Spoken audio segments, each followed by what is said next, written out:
ஜெய் குருதேவ். குபேர முத்திர சாதனை. இது எல்லா யுகத்துலேயுமே சக்தி ராட்சசால்ட்டையும் அசுரால்ட்டையும் இருந்தது. அந்த சக்தியை அவள் துர்விநியோகம் பண்ணினான். இதை சிம்பிளாக சொல்லணுன்னா, இது பிளேடு இருக்குது. பிளேடு சின்ன பையன்கிட்ட இருந்தாக்கா அவனுக்கு அதை எப்படி உபயோகப்படுத்துறதுன்னு தெரியாது. அவன் ஏதோ கையில் கீறின்றுவான், குழந்தை கஷ்டப்படுவான்.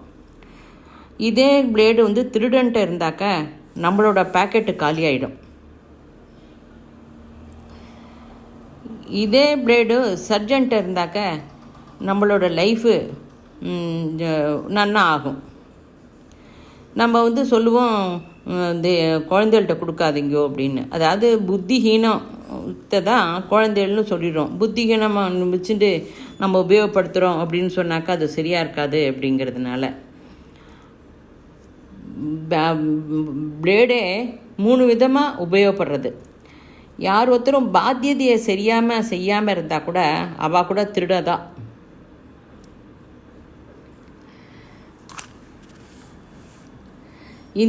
இது என்னன்னு நன்னா புரிஞ்சுக்கணும். நம்ம என்ன நினைக்கிறோம், குருவே எல்லாம் பண்ணிப்பார், அவரே சாய் பாராயணம் பண்ணிப்பார் அப்படிங்கிறோம். குருவுக்கு என்ன அவசியம் வந்தது அவரோட பாராயணத்தை பண்ணுறதுக்கு? நம்மளோட மூர்க்கத்தனம் உனக்கு புரிய மாட்டேங்கிறதே. குருவுக்கு எந்தவித அவசரமும் இல்லை. நம்ம தான் நிறைய கோரிக்கை பரம்பரை வச்சுட்டு இருக்கோமே. அதனால தான் நம்ம தான் பாராயணம் பண்ணணும். நம்ம நிறைய பிரச்சனையோடு அவர்கிட்ட போயிட்டு இது பண்ணணும் அது பண்ணணும் அப்படின்னு சொல்லிட்டு அவர்கிட்ட கேட்குறோம்.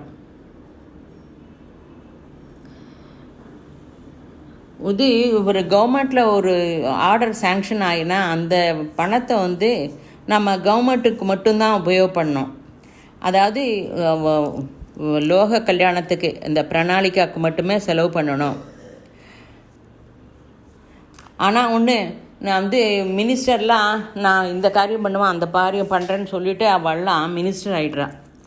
அப்போ நிஜமாகவே நம்ம நிறைய நன்னா வார்த்தையை சொன்னதை காப்பாற்றி நம்ம பண்ணினா நம்ம எந்த ஸ்திதிக்கு போவோம்? அதை கொஞ்சம் கவனி. ராவணன் அசுரன் தான். அவனை ரிஷின்னு கூற மாட்டோம். ஏன் அப்படின்னா அவரோட தவ பலனெல்லாம் தனக்கு தான் உபயோகப்படுத்தினார். விஸ்வ பிராணிக்கான என்ன, சக்தின்னா என்ன, நேமம்னா என்ன, நம்ம உபயோகிக்க முடியுமா அப்படின்னா உபயோகிக்க முடியும். நம்ம திசை 4 இருக்குது. நம்ம எந்த திசைக்கு போகிற அப்படிம்போம். அதாவது லட்சியம், எந்த லட்சியத்தை நீ இது பண்ணுற, லட்சியம் வச்சுட்டுருக்க அப்படிங்கிறோம். நமக்கு எந்த லட்சியமும் இல்லாமல் ஏதோ போகிறதுனால தான் நம்மளோட காரியங்கள்லாம் சக்ஸஸ் ஆக மாட்டேங்கிறது. நீ உன்னோட அவசரத்துக்காகவும் உன்னோட விருப்பங்களை நிறைவேற்றிக்கிறதுக்காகவும் தான் தேவதைகள்கிட்ட போகிற.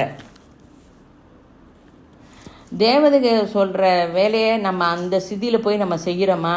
இல்லை. திசைன்னா கிழக்கு, மேற்கு, வடக்கு, தெற்கு.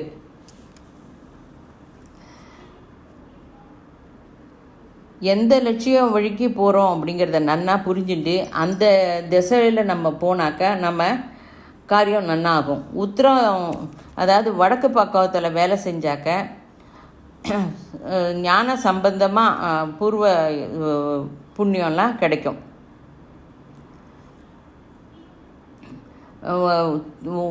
கிழக்கு திசையில் உட்காந்து பண்ணினா எல்லாம் சக்ஸஸ் ஆகும்.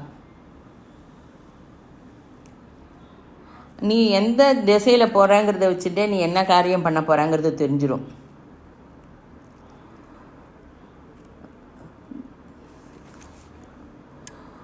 இந்த 4 தந்திரத்தையும் உபயோகப்படுத்தி தான் நமக்கு இந்த காலத்தை உபயோகப்படுத்தி தான் மகாலட்சுமி சாதனை சொல்கிறா. மகாலட்சுமி, மகா சரஸ்வதி, மகாகாளி, அதான் மகாகாளி அல்லது துர்கா. அடுத்தது மகேஸ்வரி. ஸ்ரீராம சர்மா வந்து மகா காலத்தை உபயோகம் பண்ணி சாதனை பண்ணார். ஸ்ரீராமகிருஷ்ணர் மகா காளியை வச்சு சாதனை பண்ணவா. இப்போ வந்து மகா காலம் மகா காளி அப்படின்னா காலத்தை வச்சு தான் டிஃப்ரென்ஸு. நம்ம வந்து சில பேர் சின்னவா வந்து ரொம்ப பெரியத்தனமாக பேசினா என்ன பண்ணுறோம், நீ இப்போ பேசாத வாய மூடு அப்படிங்கிறோம். அதேமாரி பெரியவா வந்து சின்ன குழந்தைகள் மாதிரி பேசினாக்கா இது இப்போ இப்படி பேசாதீங்க அப்படிங்கிறோம். யார் எந்தெந்த ஸ்திதியில் எப்படி பேசணுமோ அதைப்படி தான் பேசணும். நம்ம பிடிச்சதுனாலும் பிடிக்கலைனாலும் நம்ம 3 ஸ்திதியில் இருக்கோம். நரகீடம், நரபசு, நர ராட்சச. இந்த 3 ஸ்திதியில் தான் இருக்கோம். மனுஷ ஸ்திதிக்கு நம்ம வரல. டாக்டர் வந்து மருந்து கொடுக்குறாருன்னா அவர் மற்றவாளுக்கு அதை எந்த அளவுக்கு கொடுக்கணும் என்னங்கிறதுக்காக தான் அவர் வந்து மருந்து நமக்கு தரார். மொத்த பிராகிருத்திய சக்தியும் மனுஷ ஜென்மத்திற்கு அனுகூலியமாக இருக்கணும். அதை நம்ம உபயோகப்படுத்திக்கிறோம். எலக்ட்ரிசிட்டியை நம்ம உபயோகப்படுத்திக்கிறோம். வந்து எல்லாமே எவ்வளோக்கு எவ்வளோ இப்போ சயின்ஸு முன்னேறி இருக்கோ அத்தனையும் நம்ம உபயோகப்படுத்தியிருக்கோம். ஃபோனெல்லாம் கூட அதனோட இது தான். இப்போ சூரிய சக்தியை நம்ம எப்படி உபயோகப்படுத்திக்கிறோம், அதை வச்சு நம்ம என்னென்ன பண்ண முடியுங்கிறத பற்றி தான் இதுக்கு சொல்கிறோம். இப்போ மகாலட்சுமி சாதனையை பற்றி சொல்ல போகிறோம். மகாலட்சுமி சாதனைன்னா அனுகூலியமான ஒரு சூழ்நிலை நமக்கு வரணுங்கிறதுக்கு. மகாகாளி சாதனைக்கு லிமிட்டு ஆகி மகாலட்சுமி சாதனை. மகாகாளி சாதனைக்கு லிமிட்டு தான் மகாலட்சுமி சாதனை. மகாலட்சுமி சாதனை அப்படின்னா அதாவது அதுக்கு வேண்டியன இத்தியாதி இதெல்லாம் இருக்குமே சாமான்கள், அதெல்லாம் தான். நம்ம எப்போ மற்றவாளுக்கு சகாயம் செய்ய ஆரம்பிக்கணும் அப்போ நமக்கு கௌரவமும் வரும், பேரும் வரும், நமக்கு வேண்டிய எல்லாமே கிடைச்சிடும்.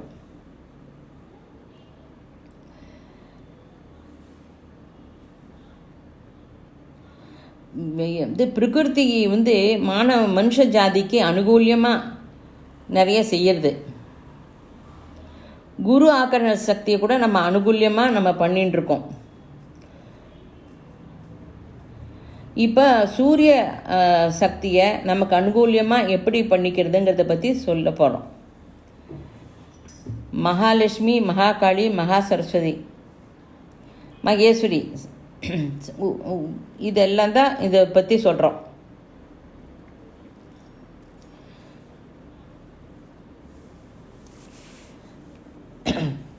பேங்க்கில் ஒருத்தர் வேலை பண்ணுறாருன்னா மார்னிங் 10லேருந்து சாயந்தரம் 4 மணி வரைக்கும் வேலை பண்ணுவாள்.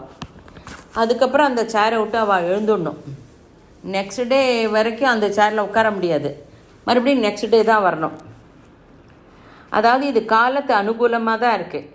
காலத்தை டிபெண்ட் பண்ணி தான் இருக்குது. காலத்தை விரயம் பண்ணக்கூடாது.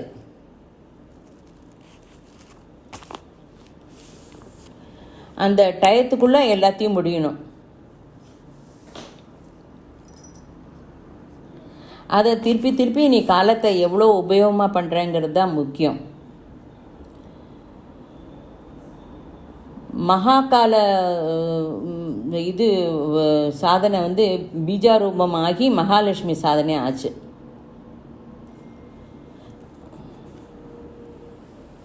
இப்போ டீச்சரை வேலைக்கு வைக்கிறோம் அப்படின்னா, ஒரு டீச்சர் ஸ்கூலில் டீச்சர் வேலைக்கு வரான்னா அவள் வந்து இந்த குழந்தைகளுக்கு சொல்லித்தர திறமை இருக்கா, அவள் அந்த குழந்தைகளோட வந்து முன்னேற்றத்துக்கு அவள் ஒர்த்தா, அதெல்லாம் பார்த்துட்டு தான் நம்ம அவளுக்கு சேலரி தரோம். இல்லை டீச்சரே வச்சுட்டு அவளோட இதுக்குன்னுலாம் நம்ம ஒன்றும் பணம் தரதில்லை. அவள் அந்த டயத்தை எப்படி சத்விநியோகம் செய்கிறா அப்படின்னு சொல்லி பார்த்துட்டு தான் நம்ம பண்ணுறோம். டயத்தை எவ்வளோக்கு எவ்வளோ இது துர்விநியோகம் பண்ணுறோமோ அப்போ அவள் கையில் எதுவுமே தங்காது. அதுக்காக தான் மாஸ்டர் எப்போதும் சொல்லுவார் டைம் டேபிள் அப்படின்னு. போன காலத்தை வந்து திருப்பி கொண்டு வர முடியாது. வந்து மகாலட்சுமி சாதனைக்கு குபேர முத்ரா ரொம்ப முக்கியம்.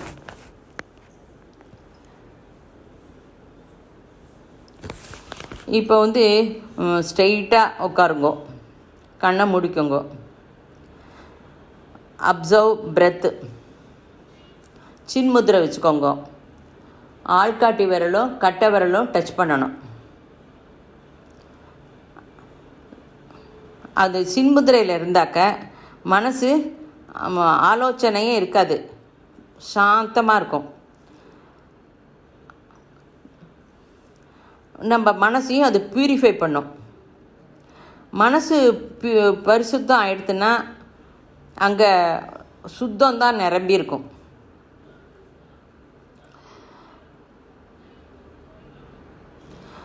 ஞான முத்ராங்கிறது வந்து ஆள்காட்டி விரலும் கட்டை விரலும் சேர்ந்து அதை மடியில் தொடைக்கு மேலே வச்சுட்டா, ஆகாசத்துக்கு மேலே வச்சுட்டா அது ஞான முத்ரை. அதை பூமிக்கு கீழே இப்படி கையை திருப்பி இப்படி பூமியை பார்த்து வச்சுட்டாக்க அது சின்முத்திரை. ரெண்டுமே பலன் ஒன்று தான்.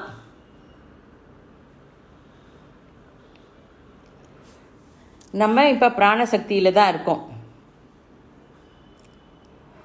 நம்ம பிறந்ததுலேருந்து அந்த பிராண சக்தி தான் நம்மள்கிட்ட ரொம்ப ரொம்ப இருக்குது. இதை இப்போ யோகி சயின்டிஸ்ட்டு எல்லாமே சொல்லின்னு இருக்கா. அந்த பிராண சமுத்திரத்தில் நம்ம இருக்கோம். எங்கேயாவது சினிமா பார்த்தாலும் சரி, டிவி பார்த்தாலும், தூங்கினாலும், விளையாடினாலும் பிராண சமுத்திரம்தான். இந்த பிராண சமுத்திரத்தை ஞான முத்ரை மூலமாக நம்மகிட்ட இருக்கிற உள்ளுக்குள்ளே இருக்கிற அந்த அழுக்கெல்லாம் அடிச்சுண்டு போயிடுறது. பிரம்ம கிரந்தத்திலேருந்து வருகிறது இந்த பிராணசக்தி.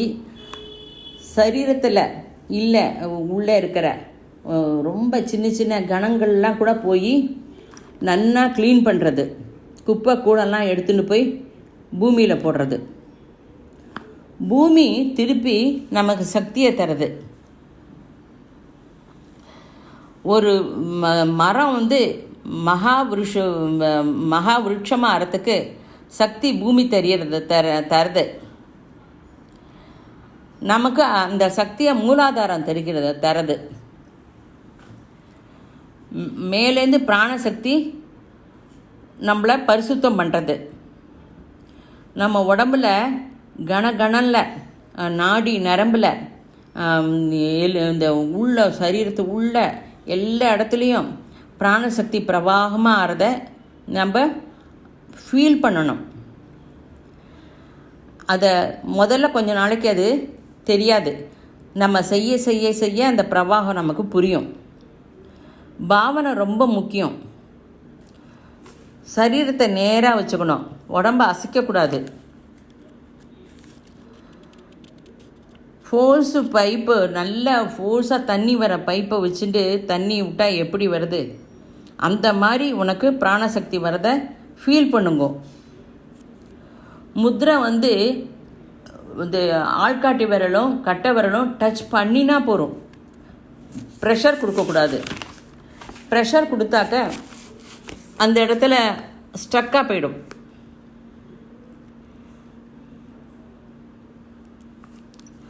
அப்போ வந்து சரீரத்தில் வேண்டாத ஆலோசனை, வேண்டாத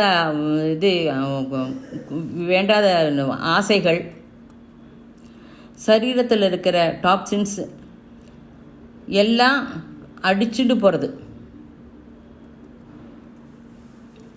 பூமியிலிருந்து சக்தி, ஆதார சக்தி நமக்கு கிடைக்கிறது. ஒரு விதை போட்டால் அது விருட்சம் ஆகிறதுக்கு எத்தனை சக்தி தேவைப்படுறது, அத்தனை சக்தி நமக்கு பூமி மூலாதாரத்துக்கு கொடுக்கறது. அந்த சக்தி நமக்கு உடம்பெல்லாம் பிரவாகமாக இருக்குது. சாதனை ரொம்ப முக்கியம். சும்மா நம்ம முத்திரை போட்டுட்டு உட்காந்தா போகாது, அது அனுபவம் வேணும். பாவனை ரொம்ப முக்கியம். பிராணசக்தியை ரொம்ப ஒவ்வொரு கணத்திலிருந்தும் நமக்கு பிரவாகமாக போயின்ட்டுருக்கு. இந்த சக்தி உற்சாகம் தருது. இப்போ இது ஃபஸ்ட்டு ஸ்டெப்பு. இப்போ ரெண்டாவது ஸ்டெப்பு. கண்ணை திறந்துக்கோங்க. நம்மகிட்ட ஃபுல்லாக பிராணசக்தி ரொப்பின்ட்டோம். பாவ தீவிரத்தை ரொம்ப முக்கியம். நம்ம உடம்புல இருக்கிற எல்லா கணத்துலேருந்து பிராணசக்தி பிரவாகமாக வந்துட்டுருக்கு. இதை தினம் 2 தடவை பண்ணணும். அப்போ செய்ய செய்ய நமக்கு அனுபவம் வரும். இப்போ மறுபடியும் தொடை மேலே கையை வச்சுக்கோங்க. கட்டை விரல், ஆள்காட்டி விரல், நடுவிரல், இது 3 விரலையும் டச் பண்ணுங்க. கடைசியில் சுண்டு விரல், ரிங் ஃபிங்கரை மடிங்கோ. இப்போ பிராணவாயு அபானவாயு மடிச்சுடுறோம். அப்போ நீர் பிரவாகம் குறைஞ்சி போயிடும். சமான வியான உதான வாயு தான் டச் பண்ணிட்டுருக்கு. இந்த முத்திரை தான் உன்னை குபேரன் ஆக்கிறது. ராமதீர்த்தர்னு ஒரு ஆத்ம ஞானி அமெரிக்கா போனார். அமெரிக்காவில் இறங்க போகிறார். அப்போ ஒருத்தர் ஒரு அமெரிக்கான்காரன் உங்களை பார்த்தா சன்னியாசி மாதிரி இருக்குது, உங்களுக்கு அமெரிக்காவில் யாரை தெரியும் அப்படின்னு கேட்டார். இவர் நன்னா தைரியமாக அமெரிக்காவில் தெரியும் அப்படின்னார். யாரை அப்படின்னா உங்களை தான் அப்படின்னார். அந்த அளவுக்கு ஒரு ஸ்ட்ராங்காக சொல்லி அவர் சொன்ன உடனே அந்த ராமதீர்த்தர் அமெரிக்காவில் வேலையெல்லாம் முடிச்சுட்டு திரும்பி வர வரைக்கும் அந்த அமெரிக்கன் அத்தனை ஹெல்ப் பண்ணார். அதாவது இந்த மாதிரி நம்ம பண்ண பிராணசக்தி நிறைய ஆனால் நமக்குள்ளேயே ஒரு கான்ஃபிடென்ட் ஒரு பேச்சிலெல்லாம் அந்த கான்ஃபிடென்ட்டு நன்னா தெரியும்.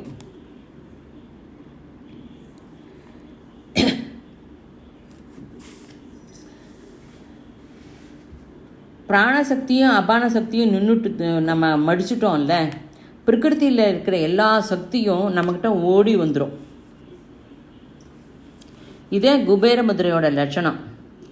மகாலட்சுமி கூட தாமரைப்பூவை இப்படி தானே வச்சுட்டுருக்கா. இந்த ஆள்காட்டி விரல், கட்டை விரல், நடுவிரல், இந்த இடத்துல தானே இது வச்சுட்டுருக்கா மகாலட்சுமி. இப்போ கண்ணை மூடிக்கோங்க. இந்த 5 விரலில் தான் எல்லாமே இருக்குது. இந்த உபயோகிக்கிறது தான் குபேர முத்திரை. பிராண அபான இருந்தால் தான் அகங்காரம் வரும். அதான் உள்ளே போகிற காற்றும் வெளியில் வர காற்றும். உள்ளே போகிறத காற்று பிராணன், வெளியில் வர்றது அபானம். இப்போ மூக்கின் உள்ள சுவாசத்தை அப்சர்வ் பண்ணு. காற்று உள்ளே போகிறது காற்று, வெளியில் வர்றது காற்று. மெதுவாக உன் சரீரத்தில் உன் மூக்குக்குள்ளே போகிற காற்றை மட்டும் கவனி. மனசை ஒரே கான்சன்ட்ரேஷனாக வச்சுக்கோங்க, அலப்பாய விடாத. கையில் முத்திரைக்கெல்லாம் ப்ரெஷர் தராத, லூஸாகவே வை.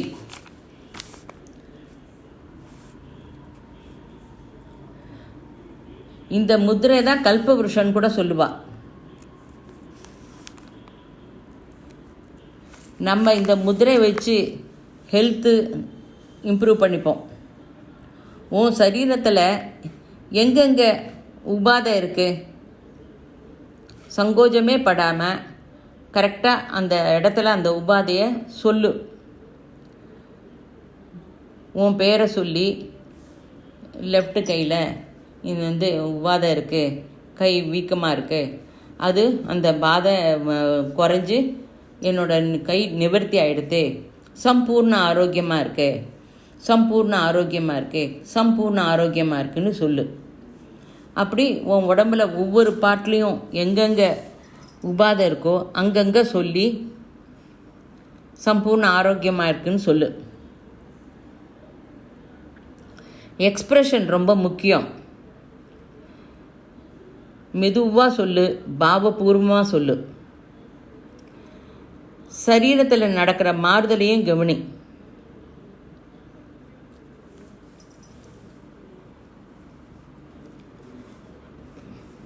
ஹெல்த்து சொன்னப்புறம்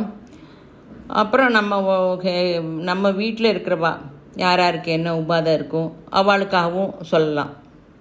முதல்ல நம்ம ஹெல்த்து நன்னா சொல்லிவிட்டு நீயே உன் உடம்ப வெளியிலேருந்து பார்த்துட்டு உன் பேரை சொல்லி என் உடம்பு சம்பூர்ண ஆரோக்கியமாக இருக்குது, என் உடம்பு சம்பூர்ண ஆரோக்கியமாக இருக்குது, என் உடம்பு சம்பூர்ண ஆரோக்கியமாக இருக்குன்னு சொல்லு. ஆரோக்கியம்தான் மகாபாக்கியம். குபேர முத்திரை பண்ணி சாதனை பண்ணுறவா மற்றவாள்கிட்ட சர்வீஸ் பண்ணிக்கிற அவசரம் ஏற்படாது. அவள் 10 பேருக்கு சர்வீஸ் பண்ணுவா. அவ்வளோ விசேஷமான முத்திரை இது. தனிப்பட்ட ஆரோக்கியம் சரியாயிடுது, பிராணசக்தி வியாதி நிர்மூல்யமாயிடுது. இந்த முத்திரை சீல். அப்புறம் குடும்பத்தில் இருக்கிற எல்லாருக்கும் சொல்லு. அப்புறம் உங்களுக்குள்ளே இருக்கிற பர்சனல் கொஞ்சம் பர்சனலாக சொல்லும்படியாக இருக்கும்ல பிரச்சனைகள்லாம், அதையும் சொல்லிக்கும். இந்த சின்ன முத்திரை போட்டால் ஆகுமா அப்படின்னு கேட்காத, இதை என்கிட்ட கேட்காத, ரிஷிகிட்ட போய் கேளு. ஒரு பெரிய இதில் இது சென்டரில் ஒரு சுவிட்சு போட்டால் எல்லா இடத்துலையும் மிஷின் கரண்ட் வருது இல்லையா, அது அந்த மாதிரி தான் இதுவும். நீ செஞ்சு பாரு.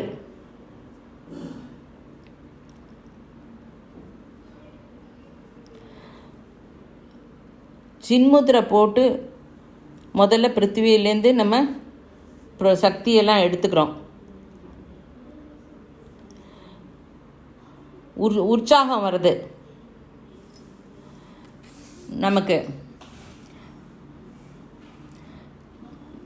சமான வியான உதான வாயு யூஸ் பண்ணி நமக்கு வேணுங்கிறத கேட்டுக்கிறோம். சரீர ரோகம் குறைந்து போய் சம்பூர்ண ஆரோக்கியம் கிடைக்கிறது. நான் என் உடம்பு பரிபூர்ண ஆரோக்கியம் கிடச்சி சந்தோஷமாக இருக்கேன் அப்படின்னு நினச்சிக்கோ. ஏனோதானோன்னு பண்ணாத, பாவபூர்வமாக பண்ணு. இப்போ ஏனோதானோன்னு படிக்கிற பையனுக்கும் மனசு பூர்த்தியாக படிக்கிற பையனுக்கும் மார்க் வர வித்தியாசம் வேறு வேறையாக தானே இருக்குது. அப்பா வந்துடுவா டிவி பார்த்துட்டே படிக்கிறவனுக்கு மார்க் எப்படி வரும்? ஸ்பஷ்டமாக நீ எந்தெந்த அங்கத்தில் என்ன உபாதை இருக்கோ அதை சொல்லி அது பாதை குறையிறதுன்னு நினச்சிட்டு பண்ணு. ஒரு தடவை சொல்லிவிட்டு அதை பண்ணிவிட்டு அப்படியே அதை இது பண்ணிவிடும். சக்திக்கு லிமிட்டே கிடையாது, சக்தி பிரவாகமாக வருது. ஃபஸ்ட்டு உன்னோட ஆரோக்கியத்தை நன்னா கவனி, அது ஃபஸ்ட்டு ஸ்டெப்பு. ரெண்டாவது ஃபேமிலி மெம்பர், ஃப்ரெண்டு, அவளுக்கெல்லாம் என்னென்ன பிரச்சனை, என்ன உடம்பு எல்லாமே தெரியும். எல்லாரும் நம்மளை சுற்றி இருக்கிற எல்லாருமே ஆனந்தமாக ஆரோக்கியமாக இருக்கணும். மூணாவது குடும்ப பரிஸ்திதி, குடும்பத்தில் ஏதேன்னு பிரச்சனைகள், அப்புறம் பொண்ணுக்கு கல்யாணம், பிள்ளைக்கு கல்யாணம், உத்தியோகம், இதெல்லாத்துக்கும் பண்ணு. ஆஃபீஸில் நமக்குன்னு யாரானு கஷ்டம் கொடுக்குறவா கூட இருப்பா. ஃப்ரெண்டோ அக்காவோ தங்கையோ பக்கத்து வீட்டுக்காரனோ எல்லோரும் இருப்பாள். அவளுக்கும் இந்த கஷ்டப்படுற சூழ்நிலையில் இருக்கேன், இதுலேருந்து வெளியில் வரணும்னு நினைக்கிறேன், அதை எப்படி பண்ணணும்னா சரியாக இருக்குமோ அந்த மாதிரி பண்ணித்தாங்கோ அப்படின்னு சொல்லிவிட்டு அதையும் சொல்லிவிடும். அப்புறம் கடைசியில் மடியில் உள்ளங்கை லெஃப்ட்டு உள்ளங்கையை வச்சு ரைட்டு உள்ளங்கையை அந்த லெஃப்ட் உள்ளங்கை மேலே வை. இது 5 பிராணத்தையும் பேலன்ஸ் செய்யும். 5ம் ஃப்ளோ இது சமானமாகும். சர்க்கியூட் பூராயிடும். இது சமாதி ஸ்திதின்னு கூட சொல்லுவாள். இப்போ பிரெத்து உள்ளே போகிறது, வெளியில் வருது. ரொம்ப அதிகமாக கான்சன்ட்ரேட் பண்ணி ஏகாகிருதத்தோட செய். ரிஷி இல்லாமல் இதான் செஞ்சா. அவள் இதை செஞ்சு தான் உச்சஸ்தாதிக்கு போனான். அவள் செய்யும்போது அதில் ஒரே தீவிர தன்மை இருந்தது. உன்னோட பிரெத்து உள்ளே போயிட்டு வெளியில் வருது. இதை கவனி. நீ பிராணாயாமம் பண்ண வேண்டாம், மந்திர ஜபம் பண்ண வேண்டாம். நீ சுவாசம் இப்படி போகணும் அப்படி வரணும்னு நீ அதுக்கும் ஆர்டர் பண்ண வேண்டாம். இப்போ உனக்கு சுவாசமே குருவாக இருந்து வேலை பண்ணுறது. நீ பிரெத்துக்கு மார்க்க தரிசனம் தராத. ஸ்ட்ரெயிட்டாக உட்காரு. Observe breath. நான் இங்கே பண்ணலை, இப்போ இதை சொல்லும்போதே நீ பண்ணலை, நான் அப்புறம் வீட்டில் போயிட்டு பண்ணுறேன் அப்படின்னா அது பண்ண முடியாது. வீட்டில் பசங்களுக்கு நமக்கு படிக்கிறதுக்கு சொல்லித்தர முடியும். ஏன் ஸ்கூலுக்கு அனுப்புகிறோம்? வீட்டில் படிக்க மாட்டேங்கிறாங்கிறதுக்காக ஸ்கூலில் அனுப்புகிறோம். அது மாதிரி தான் இதுவும். இந்த ஸ்பீச்சை கேட்டுகிட்டே இருக்கும்போது இதை கவனிச்சுட்டே வா. சீரியஸாக கவனி. நன்னா புரிஞ்சுக்கோ. உன்னோட பிரெத்து தான் உனக்கு குரு. அது உன்னோட உள்முக பிரயாணத்துக்கு அழைச்சிட்டு போகிறது. சில சமயம் காற்று ரொம்ப உள்ளே போயிட்டு வெளியில் வரும். சில சமயம் ஸ்வாலோ பிரெத்தாக இருக்கும். சில சமயம் ஹாட்டாக இருக்கும், கூலாக இருக்கும். சில சமயம் அந்த உள்ளே போகிற காற்று சதுர்புஜ ஆக்ர ஸ்திதிக்குள்ள போயிட்டு வரும். எல்லாத்தையும் கவனி. நீ இது பண்ணணும் அது பண்ணணும்னு நீ ஒன்றும் சொல்லாத.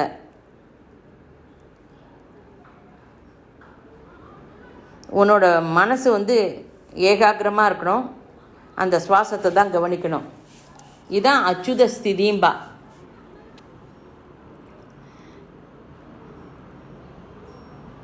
இந்த உள்ளே போகிற காற்று உனக்கு குருவாக வேலை பண்ணும். உன்னோட சந்தேகம்லாம் போயிடும். நீ எப்படி பண்ணணுங்கிறத அது டைரக்ட் பண்ணும். கரிஷ்யே வச்சனம் தவ. அப்போ உன்னோட குரு சொல்கிறத நீ கவனி. நீ எதுவுமே ஆலோசனை பண்ண வேண்டாம்.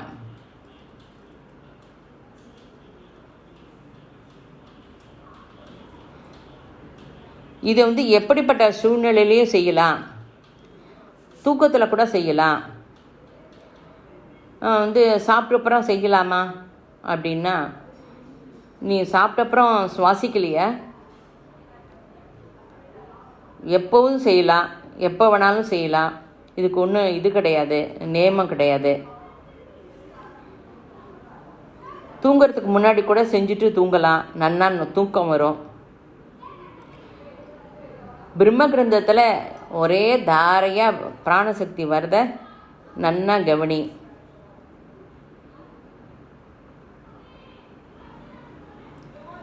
நிதானமாக 2 கையும் நன்னா தேய்ச்சி ஸ்வஸ்தி பிரஜாபியை சொல்லிவிட்டு கண்ணில் கையை வச்சு கண்ணை கைக்குள்ளேயே திறந்து மூடி பண்ணிவிட்டு மெதுவாக அந்த கையை நன்னா தேய்ச்சி தலை, உடம்பு, கால் எல்லா இடத்துலையும் எனர்ஜி ஃப்ளோவை நன்னா அப்ளை பண்ணி கண்ணை திறங்கும். இதான் குபேர முத்ரை. ஜெய் குருதேவ்.